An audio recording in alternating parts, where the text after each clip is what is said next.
Tras la imputación al intendente de Artigas, Pablo Caram, al exsecretario general de esa comuna, Rodolfo Caram, primo del jefe comunal, y a la exdiputada Valentina Dos Santos por el caso del pago millonario de horas extras e irregularidades en la comuna del norte, se generó un terremoto político, en especial para el Partido Nacional. ¿Qué significan estos hechos de corrupción? ¿Cómo lo perciben las y los artiguenses? Bueno, para saberlo ya recibimos en Nada que Perder al politólogo Ernesto Nieto. Buenos días, Ernesto, y gracias por atendernos una vez más. Buen día, ¿cómo andan por allí? Muy bien, con frío, no sé cómo está por ahí. Terrible. Terrible. Bueno. Para nosotros que vivimos un muy largo verano, terrible. Además amaneció con un exceso de humedad y garúa. En fin, está feo. Precioso, precioso en todo el territorio nacional, entonces. Sí, parece que sí. Ernesto, si miramos puntualmente Artigas, sí. ¿Cómo ves estos casos que mencionábamos, no? Bueno, particularmente con el intendente y con la exdiputada. Bueno, a mí me gustaría centrarme en lo que más o menos uno puede tener cierto nivel de conocimiento. Yo estoy muy lejos de ser un experto en algunas cuestiones del derecho público y creo que además han tenido más que suficiente información. Pero lo primero que tenemos que destacar es que yo diferenciaría esto en dos dimensiones. Acá hay un problema del funcionamiento de instituciones políticas de gobierno, eso es por una parte, y por otra parte diría que tenemos un problema de cultura política o de opinión pública. No van separadas, sino que van de la mano. Vamos a intentar decirlo brevemente. En los gobiernos departamentales, también en los municipales, pero en mucho menor medida, pero en los gobiernos departamentales tenemos serios problemas institucionales. Esto no es la primera vez que pasa, no es el primer gobierno departamental que pasa, pero además no es la primera vez que pasa en el mismo departamento.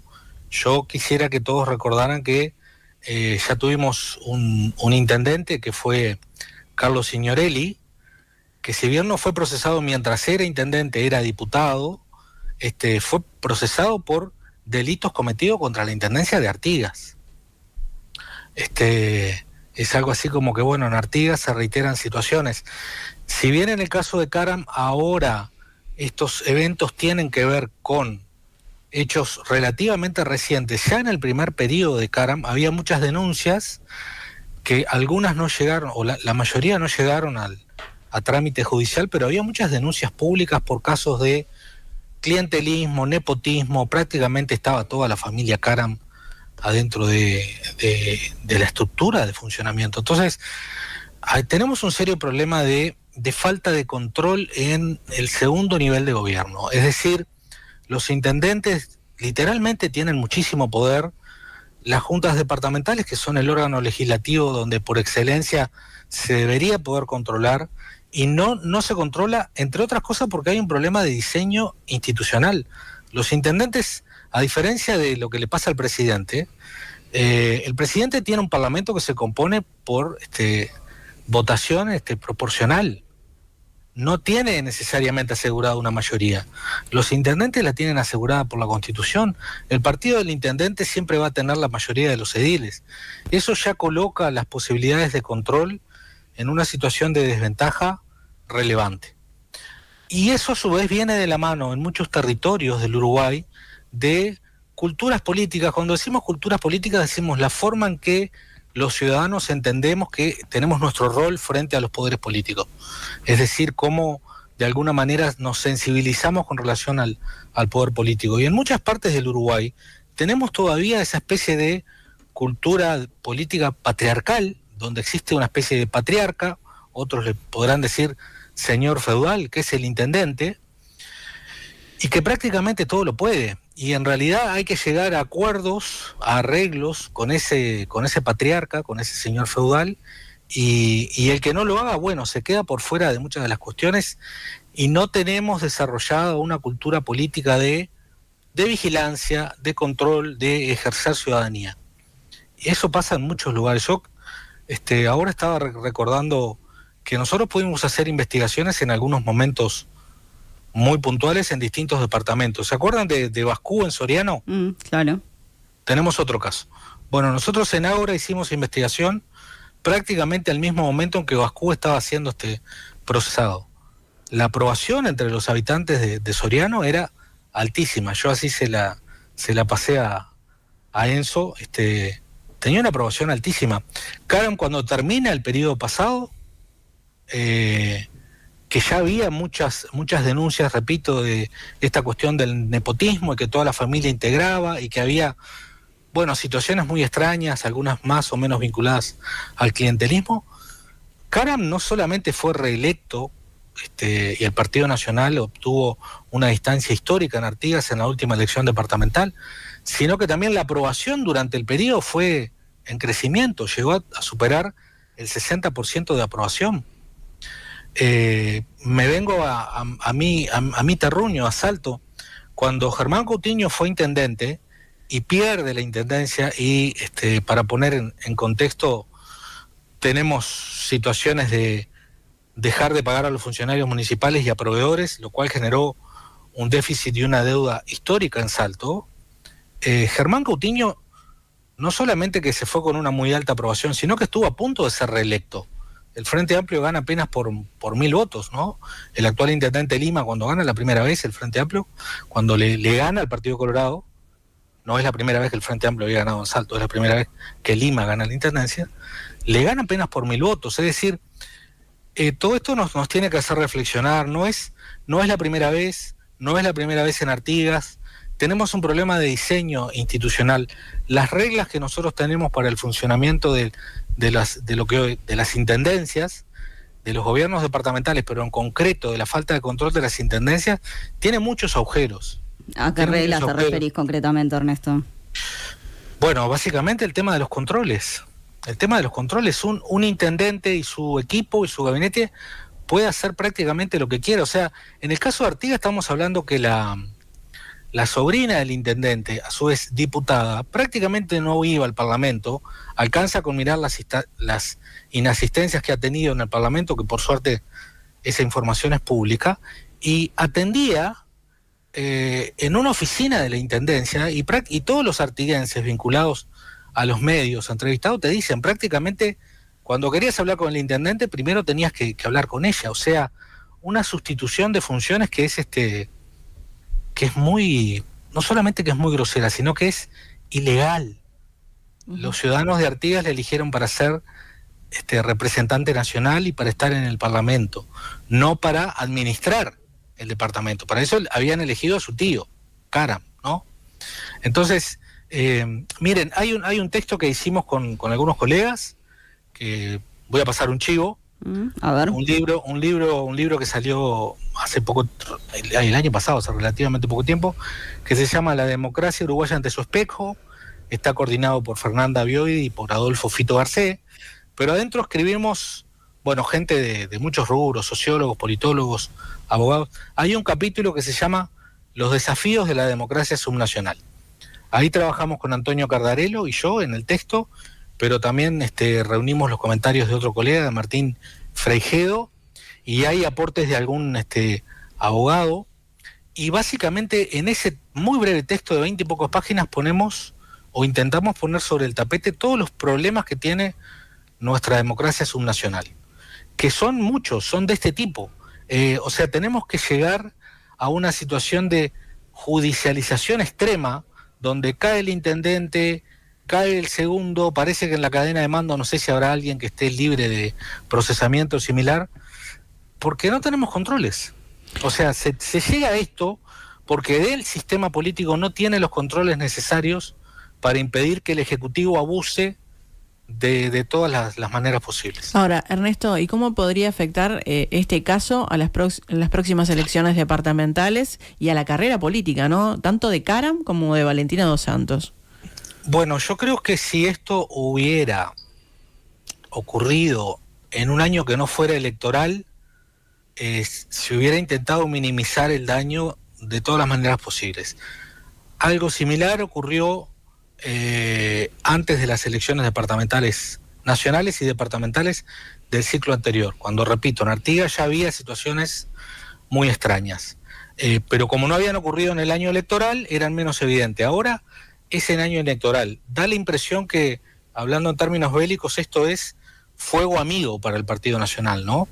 Es decir, tuvimos hace pocos días al principal precandidato de la coalición de gobierno, Álvaro Delgado, arriba de un estrado, bailando, festejando y después enviando mensajes a Karam y a Valentina Dos Santos. Y bueno, esto deja muy mal parado al Partido Nacional, primero y antes que nada de cara a la competencia nacional, que la tenemos en poco tiempo. Eso me parece que encendió todas las alarmas y fue como decir, bueno, no podemos tener otro escándalo más, pero específicamente un escándalo que implica demasiado dinero y un caso de corrupción muy evidente, no lo podemos tener cuando nos faltan 3 meses para la primera vuelta. Creo que hay gente muy preocupada en el Partido Nacional y seguramente Álvaro Delgado sea el principal preocupado porque, bueno, esto podría generar algún cambio, y digo podría generar algún cambio en el electorado artiguense, pero también supone una alteración relevante en ese escenario electoral que se construye a partir de las nacionales, pero que termina en mayo del año que viene. Recordemos que en Artigas, de los departamentos que tienen frontera con Brasil, es el único departamento donde una vez, allá por el año 2010, hubo un gobierno del Frente Amplio. Patricia Ayala fue intendenta de Artigas, electa por el Frente Amplio, mujer del riñón también del MPP, de José Mujica. Es decir, todas estas cosas seguramente estén en la balanza de lo que el Partido Nacional está mirando y las decisiones que tenga que tomar. Pero repito, más allá de las decisiones que tome, tenemos un desafío que este año no lo va a encarar nadie porque, bueno, de verdad la dirigencia está acometida en un 99% a la tarea del año electoral. Pero tenemos un desafío profundo en buscar reformas que den transparencia, que den mayores controles, y tenemos en otro nivel otro desafío, pero que va de la mano de esto, que es decir, bueno, ¿cómo construimos mejor ciudadanía en un montón de territorios del Uruguay en donde estamos acostumbrados como ciudadanos a que el intendente poco menos que hace y deshace lo que quiere y hay que estar bien con el intendente para tener algún tipo de beneficio? Bueno, esa es una deconstrucción ciudadana que tenemos que hacer. Es mucho más difícil eso que cambiar las instituciones, pero con mejores instituciones también vamos a poder mejorar el funcionamiento de nuestra ciudadanía. Ernesto, vos recién te referías a algunas de las repercusiones, hacías referencia a Álvaro Delgado. La calle Pou, por ejemplo, también fue consultado y dijo, bueno, que no era el mejor momento para hablar. Delgado no condenó los hechos. ¿Qué opinión te merecen estas posturas, teniendo en cuenta, bueno, la cercanía que tenían tanto la calle como Delgado a Karam? Y que están dando la respuesta políticamente correcta para un momento electoral muy sensible. Es decir, es muy difícil que un presidente o que un candidato a presidente salga a incendiar las praderas, a incendiar los campos en el lenguaje más autóctono, cuando estamos a 3 meses de las elecciones. No lo van a hacer, porque sería exponerse demasiado ellos y con ello las propias chances electorales, ¿no? Nadie quiere perder elecciones, seamos claros. Incluso los competidores que saben que no tienen chances compiten porque intentan obtener la mejor performance posible. Y saben que un escándalo de este tipo, bueno, impacta en esa competencia electoral. Yo siempre cuento que hay algunas cosas que tenemos percepciones distintas desde el área metropolitana de Montevideo con el interior. Yo me acuerdo que cuando tuvimos los distintos episodios vinculados al ex vicepresidente Sendik, la percepción que se tenía de parte de alguna dirigencia en Montevideo era que era poco menos que una cuestión menor, que eso no iba a afectar mucho. Y nosotros lo que percibíamos acá, incluso a partir de alguna encuesta que pudimos hacer en el interior, era que para la población del interior se trataba de un caso de verdad muy grave. Y después, cuando tenemos las elecciones y vamos a los resultados, el Frente Amplio básicamente perdió la elección pasada por los votos que perdieron en el interior. No estoy diciendo con esto que sean exclusiva responsabilidad del caso Sendik, pero sí digo que hubo una subvaloración de la dirigencia del Frente Amplio de cómo estaba impactando o cómo iba a impactar en lo electoral el caso Sendik y concretamente en el interior. Ujú. Ernesto, si pensamos en el acumulado de casos, en este periodo tenemos también el caso de Salto Grande, ¿no? Con el nacionalista Carlos Albizu. También se suma el conflicto de interés público y privado en el caso de Wilson Esquerra, el intendente de Tacuarembó. ¿Cómo analizás este contexto? O sea, estos hechos en este contexto, ¿no? En la sumatoria.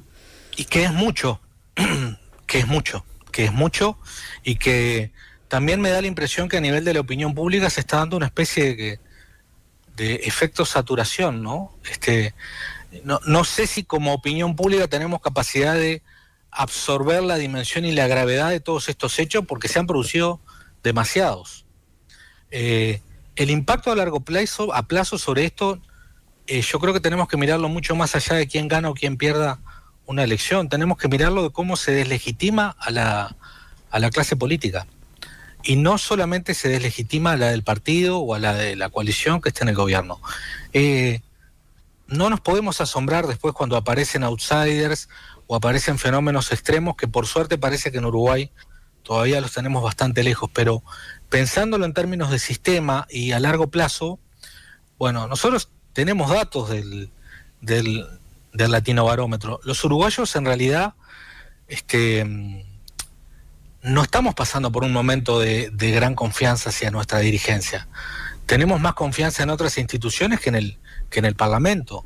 Sin embargo, mencionabas los altos grados de aprobación, ¿no? Los altos grados de aprobación de la gestión, claro, de los intendentes. Claro, sí, pero por eso, digo, pensando en otros casos, ahora mencionamos a Esquerra, por ejemplo, ¿no?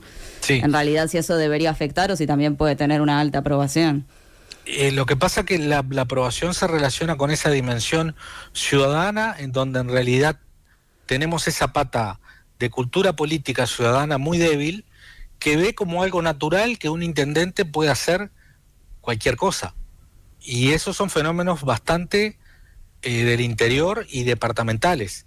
Cuando decimos que los uruguayos en el Latinobarómetro tenemos poca confianza en las instituciones, estamos hablando de una medición básicamente nacional, muy concentrada en el área metropolitana. Es como que ejercemos de manera distinta nuestros niveles de ciudadanía según los territorios.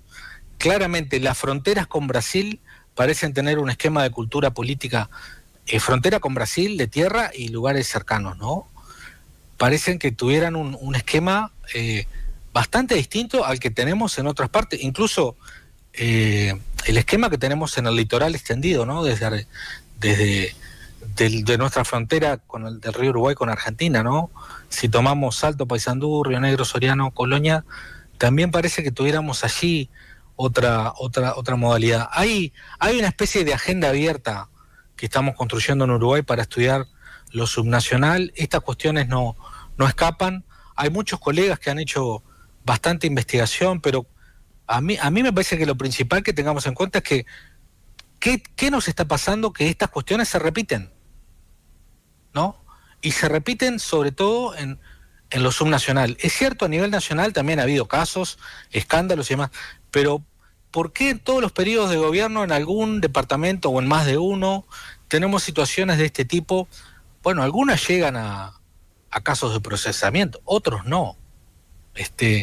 Bueno, ¿en qué estamos fallando? Y bueno, yo creo que ahí tenemos dos fallas, pero la principal es que tenemos un problema de diseño institucional. Si nosotros no cambiamos la forma en que se construye el poder en lo departamental, el poder político, y en la forma en que se puede controlar, esto se va a seguir repitiendo. Y de la mano de eso tenemos que construir mejores ciudadanía.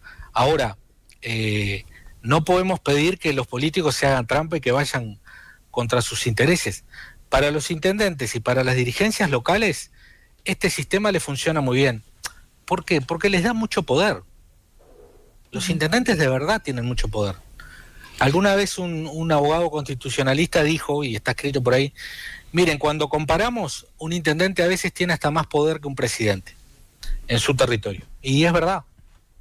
Ernesto, hay otro tema que queremos tratar con vos, porque bueno, la semana pasada se llevó adelante una encuesta de Ágora, consultora de la que sos parte, en donde se indica que una paridad en el interior del país con respecto al plebiscito de reforma de la seguridad social está como muy parejo, digamos. Un 36% de los consultados se mantendría a favor de la reforma, un 34% la eliminaría. ¿A qué se debe este resultado?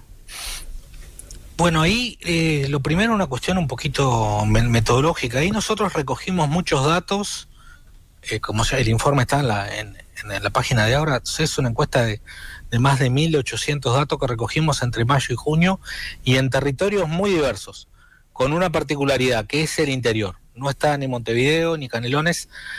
Hay una parte de San José que quizás podría ser considerada como el área metropolitana. Y nosotros lo que consideramos es que todavía hay una parte muy relevante de la población, para decir números redondos, que nos dicen más o menos cerca de un 20%, que tiene información sobre el asunto, porque no son los no sabe, no contesta. Los no sabe, no contesta son algo menos del 9%, que tengo la presunción de que eso sí no tienen mucha idea de qué le estábamos preguntando, pero hay más de un 21 o 22% que nos decía que aún no lo decidió. Es decir, da la impresión que, esta puede ser una lectura, pero hay otras, ¿no?, de que también la elección interna, de alguna manera, nuestras elecciones primarias, ocurrían al mismo tiempo que se estaban contabilizando las firmas en la Corte Electoral. Y que de alguna manera esa elección que cada partido llevó adelante, con muchos recursos y con mucho tiempo ocupado en la opinión pública, quitó quizás del escenario esta cuestión que se nos va a venir, que se va a plebiscitar porque las firmas están, de la reforma, y que es trascendente en muchos sentidos. Bien. No está muy claro para mí todavía ¿qué va a ocurrir cuando porque por ejemplo la coalición de gobierno nacional ya tomó una posición pública e inclusive están hablando de una coordinación en la campaña para mantener esta reforma? Pero me parece que hay un nivel de incertidumbre todavía muy alto con qué va a ser el Frente Amplio, con qué va a ser su fórmula, con qué estrategia va a tener el Frente Amplio y cómo se va a relacionar con la estrategia del PIT-CNT. Entonces, me parece que en el momento que nosotros hicimos la encuesta, que estábamos transcurriendo la campaña de las internas, todavía había muchas incertidumbres, y sobre todo que la campaña por las internas desplazó a segundo lugar el hecho de que esto se iba a plebiscitar. Teníamos más noticias del conteo de las firmas, de si estaban bien, de cuántas se descartaban, cuántas se aprobaban, que en realidad el hecho que se nos va a venir ahora. El hecho que se nos va a venir ahora es un plebiscito. Con este panorama, igual uno tiene a priori la impresión de que hay una ventaja considerable, hay mayores chances de que, por lo menos en el interior, que son estos datos, la reforma se mantenga. Porque en realidad, si nosotros tenemos en cuenta los que aún no han decidido, bueno, hay mucha gente allí que no se ha decidido, que pertenece a los partidos que están de acuerdo con mantener esta reforma, que son los de la coalición de gobierno. Creo que este tema va a tener un salto cuando entremos de lleno en la campaña nacional, y también es cierto que por lo general nos informamos de estas cuestiones bastante más cerca del momento de la elección, ¿no? Los temas que se plebiscitan, sobre todo los plebiscitos que tienen que ver, como en este caso, con una reforma constitucional, van a ocupar parte de la agenda, y buena parte de la información la vamos a dilucidar quizás en el último mes. Ernesto Nieto, politólogo, muchísimas gracias por estar una vez más en Nada que Perder. Bueno, muchas gracias a ustedes, saludos. Hasta la próxima.